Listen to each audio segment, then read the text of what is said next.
Hi, I'm Corey Deacon, one of the founders of Neurvana Health. Thank you for taking time out of your busy schedule to check out our YouTube channel. If you struggle to find a lasting way to feel better and want to achieve the health you deserve, reach out to us and we'll figure out how to get you the help you need. We've helped clients from all over the world get to the root cause of their condition and find a long-lasting way to feel better. To take the first step, go to nirvanahealth.com/go and book a 30-minute consultation with one of our healthcare advisors. I look forward to getting to know you. Does chronic inflammation cause depression? First, let's talk about inflammation. What is inflammation? Because inflammation's actually been given a bad rap. We actually need inflammation to live. If we didn't have inflammation, I wouldn't be sitting here talking to you. I wouldn't be able to live. But what inflammation is it's almost like a little fire that burns around the outside of our cell, around the inside of our cell, around the DNA and the nucleus, and around these little areas called mitochondria. Mitochondria are the energy-producing organs of our cells. When inflammation gets too high, what happens is it will start damaging our cells and our cell machinery. It can damage our DNA, which then allows, of course, things like cancer to become a problem. What inflammation can also do is cause the immune system to go out of balance. And that's the biggest problem. Right? We're starting to see a lot of research now between the inflammation in the gut and how it affects the brain, right? How is this happening, right? Like, how does the gut affect the brain? Well, we know that one big reason is the way that any issues that are happening in the gut affect the immune system. And anything that causes the immune system to fall out of balance is going to create problems at the level of the brain over time. So we're really talking about a chronic low-grade buildup of inflammation, right? Now, what ends up happening with the immune system is the immune system is like a stool with 3 legs, okay? You want the 3 legs to be balanced. If they're not balanced and one leg gets longer or more overactive than another, now all of a sudden your stool tips over. That's inflammation, right? So we have an area, a division of the immune system that's kind of like the Central Intelligence Agency, okay? It's very black ops. It works under the scenes. It doesn't cause us a lot of issues. We hardly know that it's working. It's doing its thing. It's building memory. It's building information and building cases against viruses and bacteria and other things that may be flagged as an invader.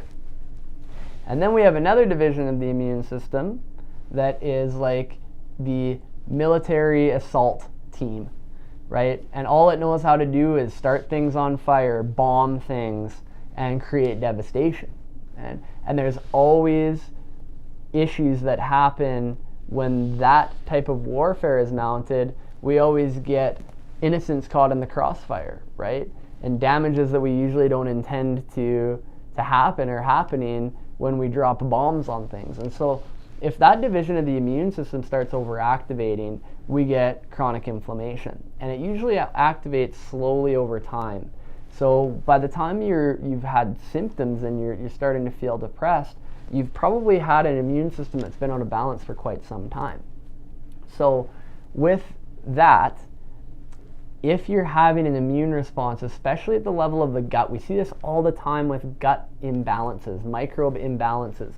You don't even need to have an infection. You could just have a bacteria species that is always in everybody's gut, but it's just growing at a faster rate, or there's more of it than there should be. What ends up happening is our immune system is stimulated in the brain and the nervous system. Okay, it's really important that our immune system protects our nervous system from these damages, right? The brain and nervous system run our entire body function. So if they become compromised, we're in big trouble. The other thing that happens is our tryptophan system, which is, when we eat turkey and we feel tired, it's from the tryptophan, right? It's not all the beer and the wine and the dessert. It's the turkey. The turkey has tryptophan in it that will create a sort of a fatigue response or a sleepy response. And the claim is that it's when we drive tryptophan up, we produce more serotonin. Serotonin activates mainly in the back parts of the brain, as well as through the gut and the entire gut system. And what it does is it actually allows us to feel good. We feel happy, we feel like we're in a balanced mood. It calms anxiety and stress levels. It inhibits overactivation of these areas. The other thing that it does is it allows us to bring in our reality in a calm way. So our cognition is even improved, our mood is improved. And we've known the connections to serotonin since the late 80s, early to late 80s, that serotonin's played a role in people's brains who have depression. What we've just recently been uncovering and really starting to practice now is what is causing that serotonin to maybe deplete or malfunction. And when our immune system is overactive, there's an acid called quinolinic acid that will activate in the nervous system, and it causes our tryptophan to not get converted to serotonin. So our body wants to build more of this acid from tryptophan instead of building serotonin. Now serotonin is also will build melatonin. We make melatonin from serotonin. So now not only is your mood start dropping, your cognition start dropping, your anxiety levels start coming up, but now you don't sleep well. And not sleeping is another big cause of depression. So you can get stuck in this vicious circle when you're inflamed because your brain isn't trying to produce serotonin anymore. It's not trying to make you feel good. It's trying to take care of whatever this invader might be, right? Poor diet is one of the biggest causes of this, because poor diet will cause inflammation in the gut, overconsumption of trans fats, overconsumption of foods that are high in pesticide or herbicide residues.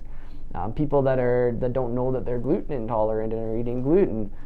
People that are feeding microbes with sugar, right? The reason why sugar is so terrible for you, aside from the insulin response, is it feeds microbes that aren't necessarily good for us, and they will then create inflammation in the body. The immune system activates, and now your whole serotonin melatonin pathway gets thrown off.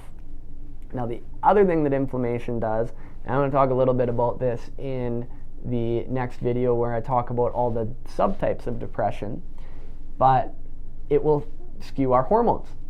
When we're inflamed, our body wants to make more cortisol to try to drive that inflammation down. By doing that, we can't build our sex hormones well. Testosterone, DHEA, estrogens, progesterone, all that starts getting shuttled away towards cortisol. These hormones are essential for sleep, repair, mood, okay? If your testosterone or your DHEA goes low, right, guys, this happens to us when we go into andropause, which is male menopause. Those hormones start dropping and we start feeling depressed. We start having to look for other things to make us feel pleasure again. Women, same thing can happen when they go into menopause, because estrogen and estradiol specifically and progesterone are required for dopamine and serotonin to function properly, right? So when those levels drop, now all of a sudden the functionality of these hormone systems goes down. We don't feel pleasure, our mood gets a little more unstable, we don't sleep as well, we get more anxious, and all of that can lead to higher sensation of depression. So by taming inflammation, you can get those other sex hormones to balance out better. So it's actually one of the probably most common types of depression is the inflammatory subtype. Now, they've done cool studies where they've taken serotonin drugs, SSRIs, drugs that tend to target the serotonin pathway for depression, and they've compared it to anti-inflammatory agents. And there's actually no significant difference between how well antidepressants work versus how well anti-inflammatories work for a lot of people with depression. Why is that? We've actually found that a lot of antidepressants are really just anti-inflammatories. They act as an anti-inflammatory agent in the brain. So by doing that, they're actually calming the symptoms of depression because they're taming inflammation. But what I always say is, what's better, to try to just give you something to bring inflammation down, or find what's causing it, right? I always find you get way more bang for your buck with more permanent effects when you find what's causing the inflammation in the first place. And that can get you a huge improvement in any feelings of depression.